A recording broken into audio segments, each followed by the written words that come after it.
I cannot wait to finish this book with you all today and for us all to experience the ending of this. I know we've been reading this since the start of the school year, so I'm really excited for us to finish this novel. Today we are on to part 4, and remember these always have a proverb. This one says, "When spider webs unite, they can tie up a lion." African proverb. Read that again to yourself. What do you think that means, that proverb? Remember, it's some kind of life advice. It's a strong statement. Herding. When Saturday comes, Lou is waiting for Ganwar and Hannah and me in the barn. She sips at her coffee mug. "I just wish my trailer hitch hadn't rusted out," she says. "We'll be fine," I tell her. Hannah is wearing her school backpack. "I brought a map in case we get lost," she says, "and some candy bars and water." "It's a long way," Lou says in a worried voice. "There's a lot of traffic." What's going on? She shakes her head. "I probably shouldn't be letting you do this." "You probably don't have a choice," Ganwar says with a laugh. "Maybe I should call ahead and explain things?" Lou asks. "Sometimes it's better to just walk up to the door and ask," I say.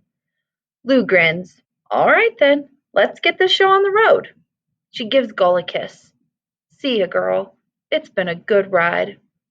I take Gull's halter, and off we go. The sun is a steady hand on our shoulders. We walk along the side of the busy road for many steps. Gull and me, then Hannah behind us, then Ganwar. When cars race by, they suck the air away. A large truck rumbles past. Gull doesn't like the whoosh and roar. She stops hard and refuses to go on. I pull. She pulls back. "She hates being so close to traffic," I say. I pat Gull and talk to her, and after a while she agrees to move on. "Good girl," I say, relieved. But up ahead, I see trouble is waiting. Traffic jam. We reach a crossing of 2 huge roads. Many lights hang from wires. Cars come and go like frantic ants. "Don't worry," Ganwar says. "I'll tell you when it's safe." He turns to Hannah. "You sure this is the right way?" "Pretty sure," she answers. Ganwar watches the lights, then steps into the road. A blue car zooms toward him, horn blazing. He leaps back. We wait a while longer. Then Ganwar dives back into the traffic. "Come on," he waves his hand, "and hurry." We cross 3 lanes of cars and come to a thin strip of land covered with grass and tiny purple flowers. "We've still got 3 more lanes," Ganwar says. But Gull has decided the purple flowers are a tasty treat. She grazes happily while I yank on her harness. Hannah pushes Gull's rump. "Come on, girl," Ganwar cries. The light turns yellow. "Hurry," Hannah yells. Gull glances up to see what all the noise is about. She chomps down one last bite, then she ambles out into the road. The light turns red. We are in the middle of a sea of cars. Honking and shouting hurts our ears. Gull looks at me, as if to say, "Why is everyone in such a hurry?" I pull, Hannah and Ganwar push, and nobody moves. Gull has come to a stop, and so has all the traffic. Where do you think they're taking Gull? They're crossing highways with her? It's crazy. Cops. We are surrounded by cars, but no one is moving. It looks like the parking lot at the mall, only everyone is grouchy. "If you don't get that cow off the road, she's going to be lunch meat, kid," a man screams. "Look, Mommy," a little girl points out her window. "Is this a parade?" Heading slowly toward us, I see bright lights of red, white, and blue. "Great," Ganwar mutters. "Cops." The car with lights gets stuck in traffic too. A woman and a man in blue soldier clothes make their way through the knot of cars. They have guns on their hips. "What's going on here, kids?" the policewoman asks. "My cow won't move," I explain. "It's hard to take my eyes off her gun." "Some reason your cow is in the middle of 6 lanes of traffic on a busy Saturday?" the policeman asks. "We're going to the zoo," Hannah says. Ganwar covers his eyes and groans. The police people can't decide whether to smile or frown. Their mouths are all mixed up. "You taking her to see the animals or be one of the animals?" the woman asks. Hannah clears her throat. She's going to be a new exhibit." "Who's going to pay to see this bag of bones?" the man asks.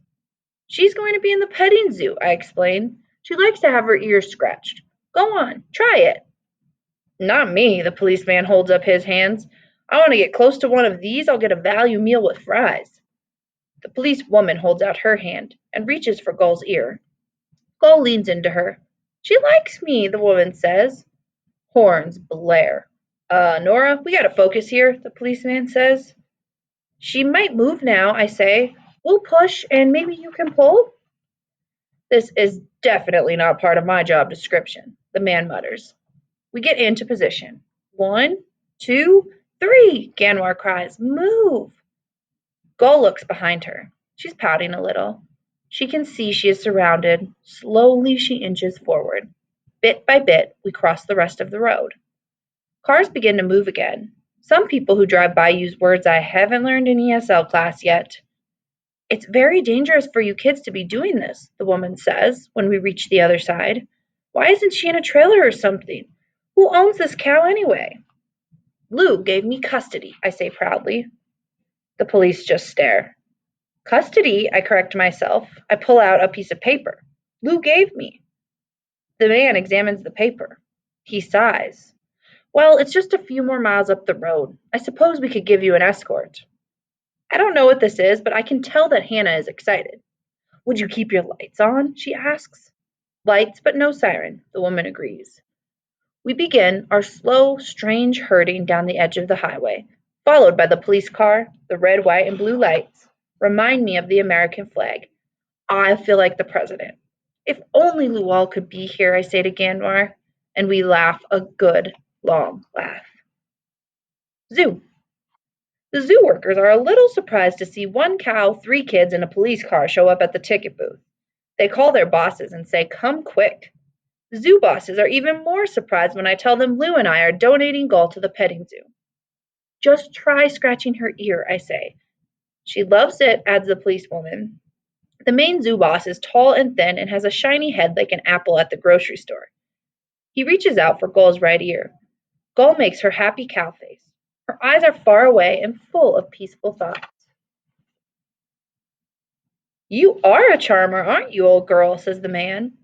The petting zoo needs a cow, Hannah points out. And she is free, Ganor adds. The owner is donating her, even though she could sell her and make a fine profit. Everyone looks at Ganor. He shrugs. Figured it was worth a try, he says. This is a very kind offer, says another zoo boss man. But this isn't how we do things usually, kids. There are meetings and requisition forms and veterinary exams. Gull rests her head on the shoulder of the Applehead zoo boss. I can see she is very tired from her adventure today. She's awfully affectionate, Harold, the man says. And they make a point. We are in need of a cow. I was hoping for one a little less geriatric, Harold replies. Geriatric is a word for older people. Gull blinks her long-lashed eyes and Harold smiles. Oh, what the heck, he says. And once again, I see that heck is a very good word. Why don't we send her over to the clinic and have her checked out? If she's clean and in decent health, well, she does kind of grow on you. Ganwar leans close to me. You amaze me, cousin. Hannah kisses Gull, and Ganwar pats her flank, and I stroke her neck and whisper in her ear, and then off she goes. To her new land, to begin again. The police drive us home in their car. They keep the lights on, and even play the siren once. What did you whisper to Gull? Hannah asks when we return to Lou's. I grin. I told her if she can moo, she can sing. Think about how Keck just brought Gull to a new home, in the same way that he himself went to a new home. It's a pretty touching ending, right? Brings that full circle of how when you hope for things, you can make them happen, right? And you don't have to give up hope because people tell you to. Here's our epilogue 15 months later. A sandstorm passes. The stars remain. How about that, Proverb? Another awesome piece of advice there. A sandstorm passes. The stars remain. All right, let's see what happens 15 months later. It's a year and a half later. Almost. The airplanes float in one by one, but each one is the wrong one, and we wait and wait and wait some more. Ganwar and his new girlfriend and Dave and my aunt sit on the plastic chairs and talk. Hannah stands beside me as we stare out the wall of glass. We know enough to be quiet. In the pocket of Hannah's jeans, I see part of a white envelope. Covered in curly blue letters, I smile. Hannah carries it with her everywhere. I know how that is. It's fall, and the trees are wearing red and orange coats to fight the icy nights. I think about the trees, the flowers, the brown grass in the fields. They can all be patient, certain that spring will return. They don't have to hope, they can be sure. Hope is a thing made only for people, a scrap to hold on to in darkness and in light. But hope is hard work. When I was a child, I hoped to fly. That was a silly, easy wish. Now, my wishes are bigger, the hopes of a man, and they take much tending. Lit like seedlings in rough sun. Now, I hope to make my new life work, to root to this good hard land forever. At last, the time comes, and the door opens, and people pour out, but no one is the right one. The sun streams through the glass window, red and gold with the day's last sighs, so bright I have to shade my eyes. One more person comes out, slow and searching. I see the other colors too then. Blue and yellow, not the colors of the setting sun, but a flash of something torn from my past. A voice comes, a voice like laughing water on my thirsty heart. My son!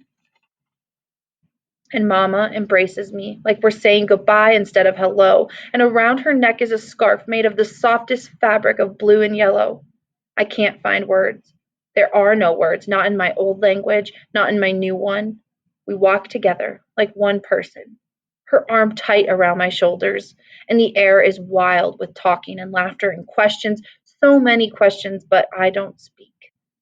We reach the silver escalator with its melting stairs. Mama freezes. People grumble and step around her. I take a breath. I take a step. I hold out my hand. She watches me rise. She takes my hand, and at last the right words come. Mama, I say, welcome home. And that is the ending of this story. I want you to make sure that in Google Classroom you answer that question. I just want to hear your favorite part of this story. Such a touchy message and such a happy ending. I hope you enjoyed it as much as I love this book.